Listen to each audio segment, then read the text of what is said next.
Now, I knew that modern UK is a toilet of a nation, but I thought that even a toilet has limits. And so when I saw this, I believe that surely it must be a joke.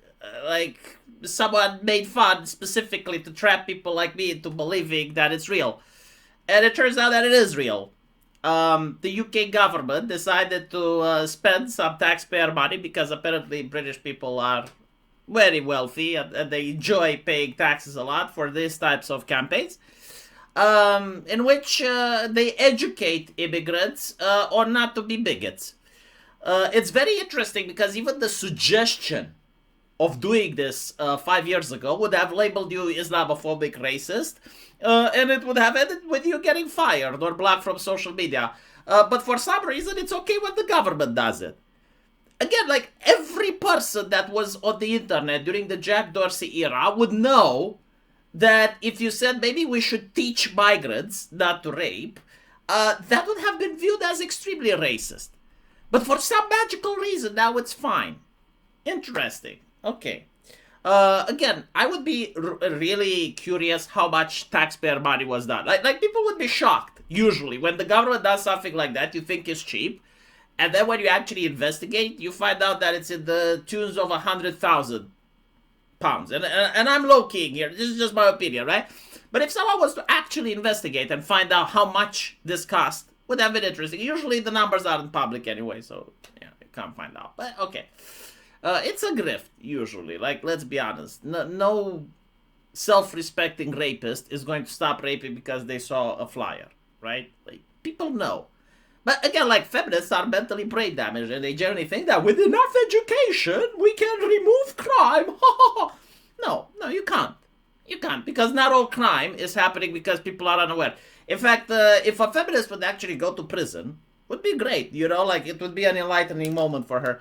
But if she would know that the criminals actually know the law far better than the law-abiding people. Why is that? Well, because a criminal actually needs to know how not to get caught, or if they get caught, how not to get the maximum sentence. And so you will have criminals that very much know that if they do a burglary, they should not carry a gun, because that increases the sentence dramatically, right? Like, criminals actually know, they're aware. But okay, fine. The second thing that's interesting is that these posters are in English. Like, I'm not even saying that they're addressing Muslims, right? Because they're addressing asylum seekers. And asylum seekers could literally be anyone, right? It could be Japanese people. It could be South Koreans. It could be anyone. But why would you assume they speak English? Like, usually foreigners do not speak the language of the nation they're emigrating to. Now, of course, like English is an international language. Many of them speak it. But I pretty much think that if a person doesn't know what consent is, they may not even know English. Alright, anyway, whatever. In the UK, both people must say yes to sex. This is consent. My wife has never said yes or no. We use body language. It's revolutionary, right? Women in Romania would actually consider the act of saying yes to destroy the romance. Like, wow, are you signing consent forms? But, like, okay, I understand that UK is feminist, so, like, you need to constantly say yes. It's like, do you want to fuck? Yes! Okay, let's fuck. Like, is this how British people have sex? I think so. If you have sex with someone who does not want to, it is called rape. Rape is a serious crime. It is still rape if you are married to the person or in a relationship. Oh my goodness, do you know how many times my wife raped me if this is the case? Oh. See, like, this is something that I keep noticing. Like, the problem of if you're married and you're having sex without consent is rape. Like, fair enough. Okay, but, like, why does it get to that point? Like, if I'm not in the mood and my wife wants, like, I just sacrifice myself, right? It's called being part of a relationship. Like, loving your significant other. Like, right? Am I the only one? I don't think I'm the only one. But it's true, right? Like, there are other married people in the audience, right? Like, if your wife really wants to and you're not in the mood, like, don't you just make an effort at that point? I'm just saying, like, they agreed once but changed their mind. I mean, that was just taking the piss, isn't it? Right? Like, what? Like, during the act, if they want you to stop during the, I mean, they can obviously, right? But wow, what a dick thing to do. Like, we should judge those people, shouldn't we? Right? Like, if you say yes and then during the act you stop for no reason. Right? All right. Now I thought this is it, but no, we got others, right? It is illegal to harass people. I'm actually surprised they don't say it is illegal to stab people. I mean, is it illegal to do tax evasion? What if they don't know? Or are you going to assume they're not even going to get jobs in order to be able to do tax evasion, right? Because you can't do tax evasion if you don't work. So, like, maybe this is why it's not on the flyer. Make sexual comments to stranger, even as a compliment.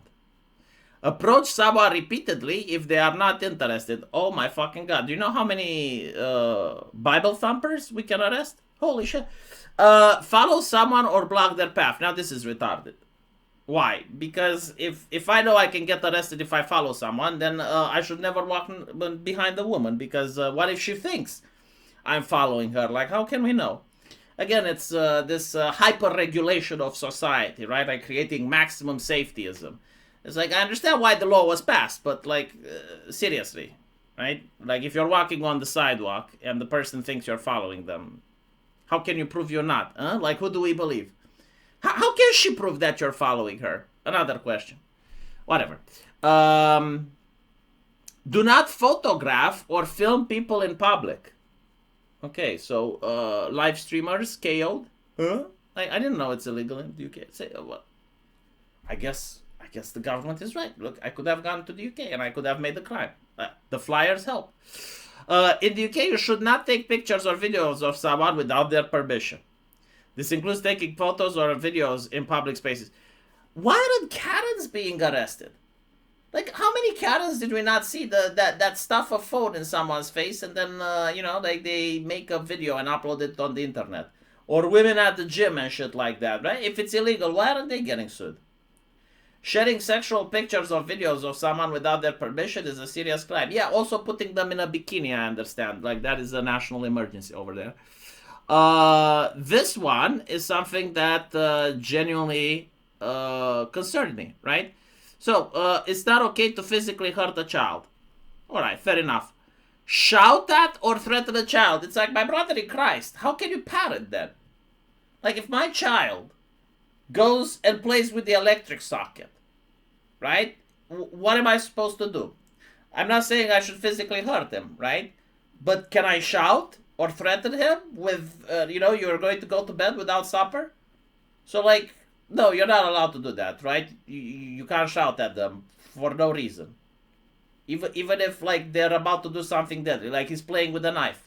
What if he bites my wife? I'm just saying, like, maybe he bites. Obviously, he's not going to hurt her, right? But that needs to be stopped. Like, he needs to understand that it's not allowed. No? Okay.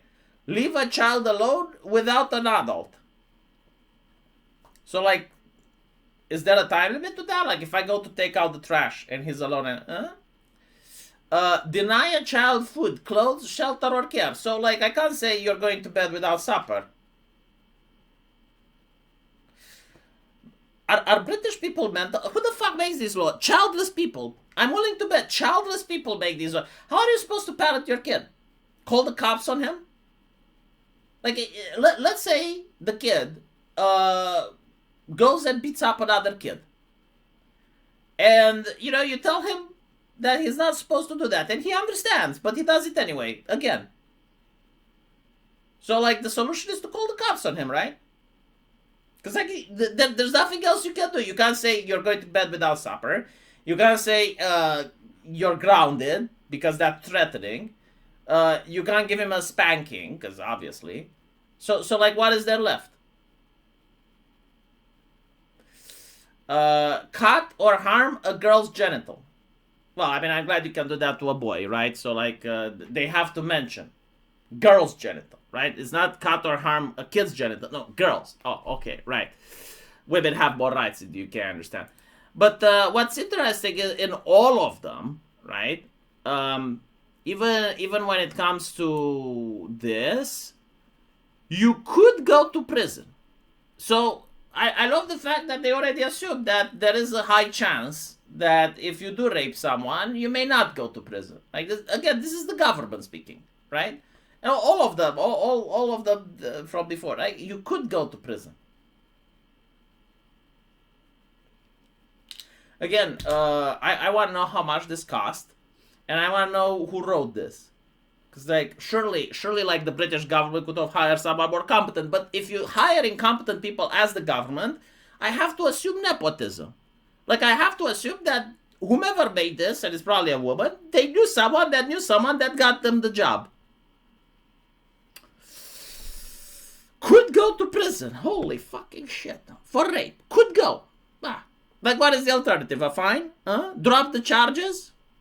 I mean, if the prisons are filled with rapists and they can't get in, right? Maybe an ankle monitor. Okay, well, I better what you guys think. And as usual, we'll see each other in the comment section.